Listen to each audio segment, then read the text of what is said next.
I was 26 when the world tilted under my feet. The day was sharp with February cold, the kind of New York cold that bites your bones even when you wear two coats. I walked into the law office with a knot in my stomach, unsure why I'd even been summoned. The room they let us into was windowless, dimly lit by a brass lamp on the conference table. Everything smelled faintly of paper and lemon polish. My parents were already seated when I arrived.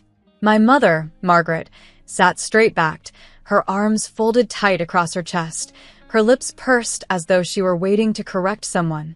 My father, Richard, looked restless. His eyes darted to the clock on the wall, checking the time as if every second spent in this place cost him something. And then there was my sister, Jennifer, golden-haired, perfectly composed, her smile practiced as always. She looked like she had dressed for a magazine cover, not a family reckoning. I slid into the chair beside her, trying not to let my nerves show. A file sat on the table, thick and ominous. The family lawyer, Mr. Dunham, cleared his throat and adjusted his glasses.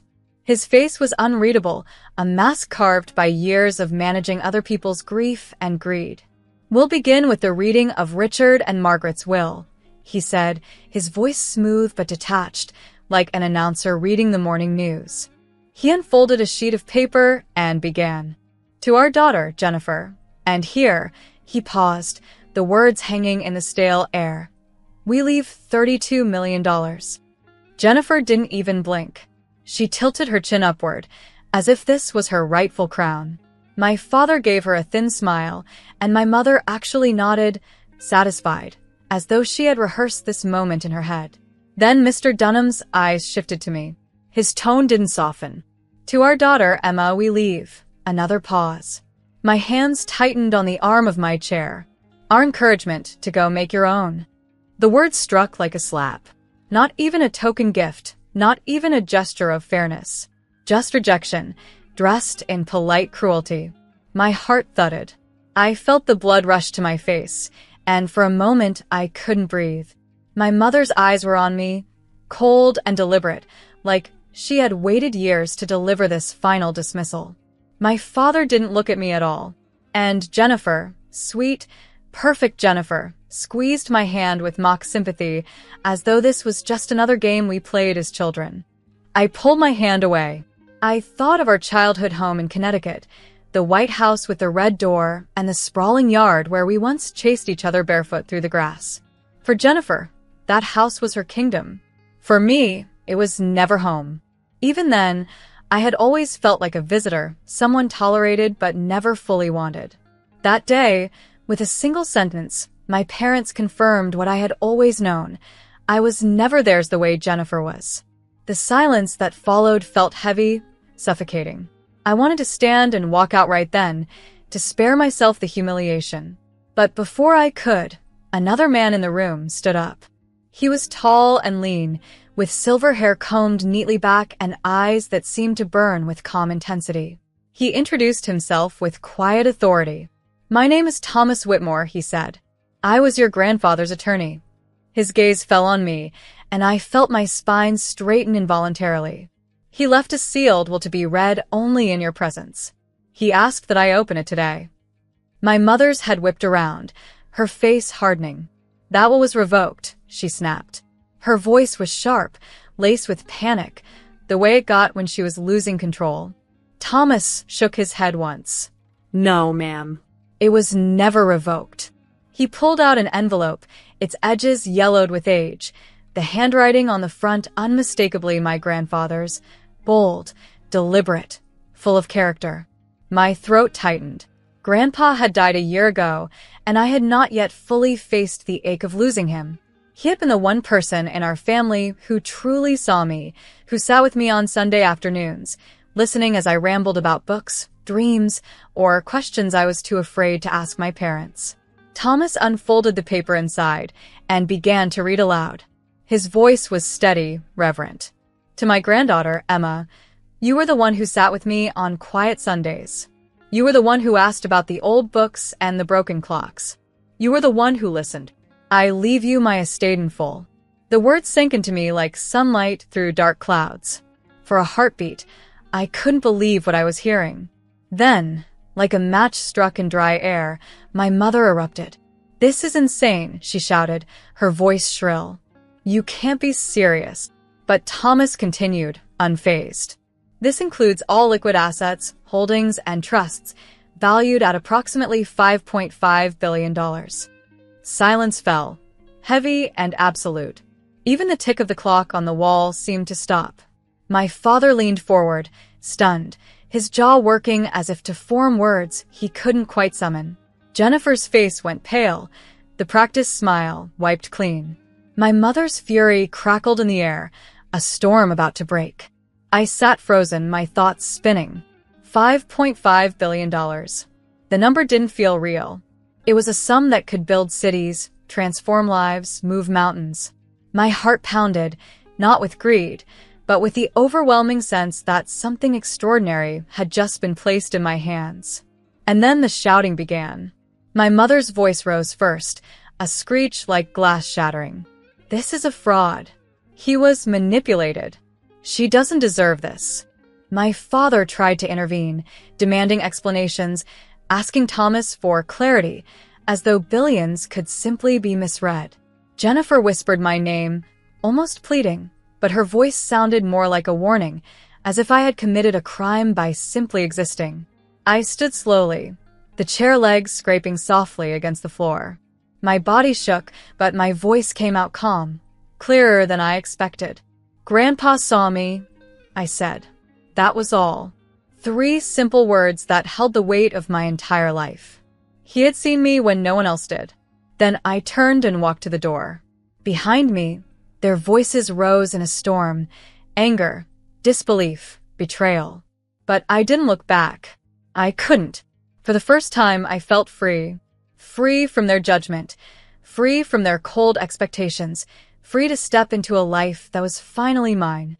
As I stepped out into the icy New York street, the wind rushed against my face, biting and real. I drew a deep breath. The city roared around me, horns, footsteps, the hum of life moving forward. And so would I. Grandpa had left me not just wealth, but a chance, a new beginning. My parents had left me with nothing but rejection. And in that contrast, I realized something vital. Rejection can burn you down, but recognition can set you free. That was the day I left them all behind. That was the day my real story began. After the will was read, I didn't return to Connecticut.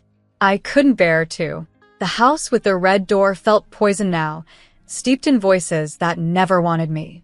Instead, I drove north, letting the miles roll out beneath my tires until the city noise gave way to the quiet stretches of Maine's rocky coast. The road grew thinner and lonelier, weaving past bare trees and weathered barns. By the time I reached the cedar house my grandfather had bought decades ago, the world felt both empty and new. The house stood on black stone, facing a gray stretch of ocean that seemed endless. It wasn't grand, not like the estate where I grew up. Its roof sagged slightly, and salt wind had gnawed at the shutters. But it was mine now. When I turned the key and pushed open the door, the smell of cedar and old books met me like an embrace. The rooms were simple, wood walls, wide planks underfoot, a fireplace dark with soot. But something about the place was alive. It hummed with his presence, as though Grandpa had only just stepped outside for a walk. That first night, I didn't unpack. I built a fire, made tea in a chipped mug I found in the cupboard, and sat listening to the waves crash against the rocks below. For the first time in years, I felt peace pressing against me, not judgment. The loneliness was sharp, but it was good, like clean air after a storm. The next morning, sunlight filtered through curtains thin as gauze, waking me. I wandered to the study, a narrow room lined with shelves, and there on the desk I found them, a stack of letters tied with string. The top envelope bore my name in Grandpa's hand, firm, deliberate strokes. My breath caught as I slid a finger under the flap. The letter was short, but heavy with meaning. "If you are reading this," it began, "then you already know what I've left you. Use the money to build, not burn. Build houses, schools, and lives. Keep your name clean. Keep your heart clean. Choose people over parties. Love is the only thing that compounds faster than interest." I read those words 3 times, letting them sink into me. He had known me better than anyone else. He trusted me not to waste the gift, but to grow it into something that mattered. With his voice still echoing in my head, I made myself a list on the back of the envelope. It was simple. Fix this house, start a foundation, find people who care about the work, not the shine. The first step came quickly. The cedar house needed care. Shingles curled at the edges, windows rattled with every gust, and the floor sagged in places. So I found a local builder, James Whitaker, recommended by the grocer in town. He showed up with a tape measure clipped to his belt, weather-tanned skin, and a steady, thoughtful manner. "What do you want this place to be?" he asked after walking the house with me. "Light," I said, without hesitation. "I want it to breathe." He laughed, a warm sound, and nodded. "We can do light." Together we stripped away the heavy drapes and opened the walls where we could. We kept the cedar bones, but added wide windows facing the sea. I asked for a long oak table in the main room, sturdy enough to hold both books and conversations.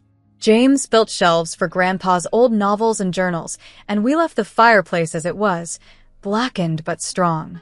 I named the house Sea Lantern, because at night, with the lamps glowing and the windows wide, it looked like a beacon against the dark Atlantic. The winter settled in quickly. Snow piled against the rocks, the sky turned silver, and the waves grew fierce. Yet inside, wrapped in thick socks and sweaters, I felt warmth I had never known in Connecticut. That house had been perfect, polished, but cold. This one was imperfect, worn, and deeply alive. Every creak of its floorboards seemed to whisper, "You belong here." Of course, the money still loomed. At night, I would open the bank accounts online, staring at numbers that didn't seem real. $5 billion. Commas lined up like beads, stretching across the screen. It scared me.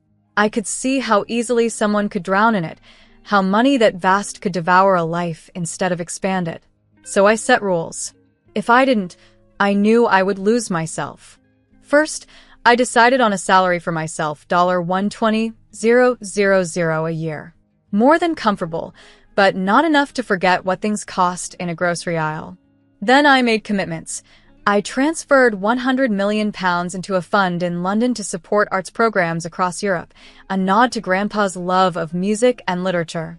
I placed $500 million into a green building trust for America, earmarked for small-town libraries, health clinics, and sustainable energy projects. The rest I left invested, untouched, like a reservoir I could draw from carefully, intentionally. When I told James about my plan one evening as we checked the new windows, he nodded. "Anchor before you sail," he said, his voice low and sure. "Exactly," I replied. And I meant it. The townspeople began to notice me, though most didn't know my story. At the cafe, a woman named Ruth asked if I was the one fixing up the old Whitmore place. When I said yes, her eyes softened. "That house always had good bones," she said. "It's nice to see it lived in again." Her words felt like a blessing. Weeks turned into months, and slowly the house became mine in truth. I stacked Grandpa's books on the shelves, ran my fingers over the spines, and thought of the evenings we had spent reading side by side. I kept his clock, though it was forever stuck at 4:17, on the mantel above the fireplace. Every night, I lit the lamps, and the sea outside glowed in the reflection of the windows. Sometimes I wondered what my parents were saying about me back in Connecticut, or how Jennifer was spending her inheritance. But the thought no longer carried the sting it once did. Their world felt far away now, like a closed chapter. Here, in this cedar house on the rocks, I had a different story to tell, one built on choice, not resentment. And so, in the quiet of winter, with snow pressing against the walls and the Atlantic breathing its steady rhythm, I found the beginning of my new life. Not in the numbers on a screen, not in the rejection my parents gave me, but in the wood, the stone, the sea, and the light I chose to let in. New York pulled me back, not with pain, but with purpose. For weeks in Maine, I had built the Sea Lantern into a refuge, a place of grounding. But I knew that wealth, if left idle, becomes a stagnant pool. It needed movement, structure, and direction. So I packed my notebooks, said goodbye to the ocean for a while, and returned to the city where I had once felt small. This time I walked into it with a sense of claim. I found a small office near Bryant Park, tucked between a publishing house and a bakery that smelled of warm bread every morning. The space wasn't much: bare walls, scuffed floors, and windows that looked out at another building's bricks. But to me, it was fertile ground. On the frosted glass door, I had one phrase etched: the Lantern Trust. Simple, clean, and true to the name I had given the house that saved me. I needed a team. Not polished resumes or glamorous names, but people with heart and backbone. The first was Amy Ross. She was 32, sharp-eyed, and had walked away from a lucrative career at a major bank. I wanted to matter more than a quarterly bonus, she told me the day we met at a coffee shop. She had a laugh that was quick and unguarded, and a gift for numbers that came alive when she explained them. I hired her on the spot. Next came Luis Carter. He had spent a decade in nonprofit work, moving between organizations in every borough of New York. He was the kind of man who could walk into a neighborhood center and be greeted by name from 5 directions. "I know where the needs are," he said simply during our interview, and I believed him. He carried warmth like a lantern itself, and I knew our trust needed that light. Finally, there was Nora Bennett. She was quiet, her words measured, her gaze unblinking when she looked at a contract. Where others might see 50 pages of clauses and subclauses, Nora saw intent and risk, like reading a poem where every word matters. "I protect people from fine print," she explained, and I smiled because it was true. With her, I felt we had our shield. Together, the 4 of us set out to choose our first projects. I didn't want symbolic gestures. I wanted tangible work. So we focused on places where need was clear and impact measurable. We committed $12 million to a community clinic in Detroit, a space where families could finally receive care without bankrupting themselves. We sent $6,500,000 to New Orleans to rebuild a school library gutted by years of neglect and storm damage. Across the Atlantic, we placed £8 million into music centers in Manchester and Glasgow, letting young people touch instruments they'd only dreamed of. And in Cleveland, we pledged $25 million to transform an abandoned factory into a clean energy lab, a place where innovation could breathe life back into a city's lungs. Our office stayed plain. No marble floors, no awards hanging like trophies. Instead, we kept a cork board on one wall where we pinned thank you notes, sketches of planned buildings, and photographs of neighborhoods we aimed to touch. Above the board, we pinned a map of America, dotted with colored pins marking every project. Beside it hung a smaller map of Europe. I connected the two with a single thread of blue yarn, stretching across the ocean. "Work travels," I said one evening as we stood around the board. Amy smiled softly. "So does hope," she replied. I didn't chase press, but the news found me anyway. Not the tabloid kind, the curious kind. A reporter named Andrew Hayes reached out politely, asking if I would sit down with him. He didn't want a staged interview in an office. He suggested a diner in Brooklyn instead. Something about that felt honest, so I agreed. When we met, he didn't start with numbers. He didn't even ask about the billions. He asked about Grandpa. "What was he like?" he said, sipping his coffee. I thought for a long moment. "He smelled like pine and ink," I said finally. "He always had a broken clock on the table. He said time tells you what kind of person you are." Andrew nodded, almost as if he'd expected something like that. Then he closed his notebook and slid the recorder back into his bag. "That's your story," he said gently. "Not the number." When the article ran a week later, it was kind. It didn't paint me as a billionaire heiress or a prodigy. It painted me as a granddaughter carrying forward a lantern of her own. It mentioned the clinic, the library, the lab, the music centers.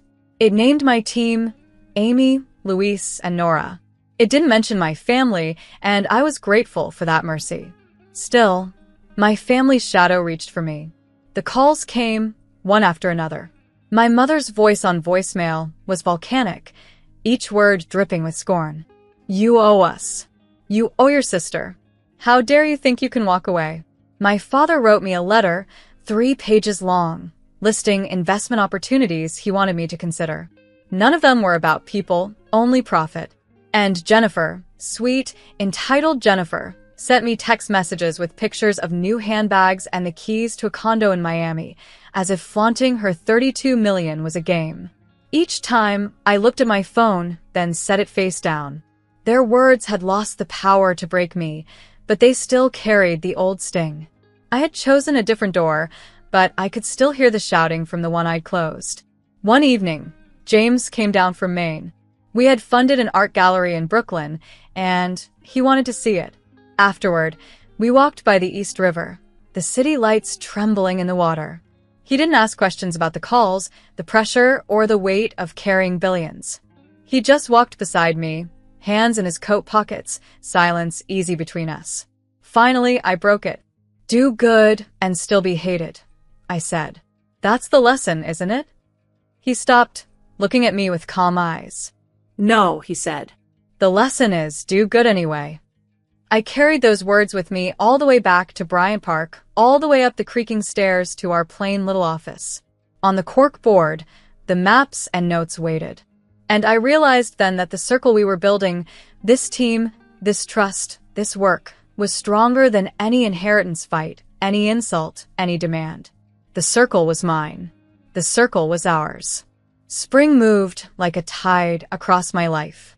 It arrived first in Maine, the snow melting into rivulets that carried pine needles down to the shore. Then it blossomed in New York, where tulips sprouted in Bryant Park and our office windows filled with more light each day. Finally, it reached London, where I stood in a modest hall with wooden beams and worn red seats, watching a teenage quartet perform a piece they had composed with the help of our grant. The music was not polished, it was raw, searching, sometimes stumbling, but it was alive.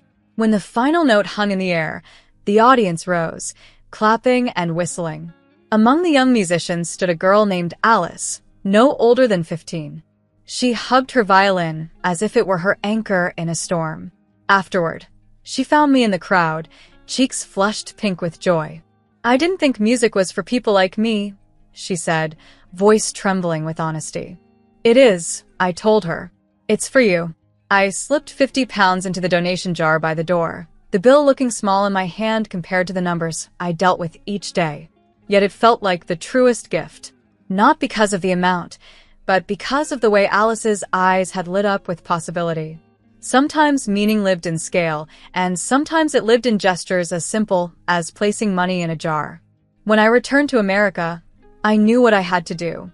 For months, I had ignored the weight of unfinished business with my family. The calls, the letters, the messages had not stopped. But I also knew I could not move forward with my work while carrying the stone of resentment.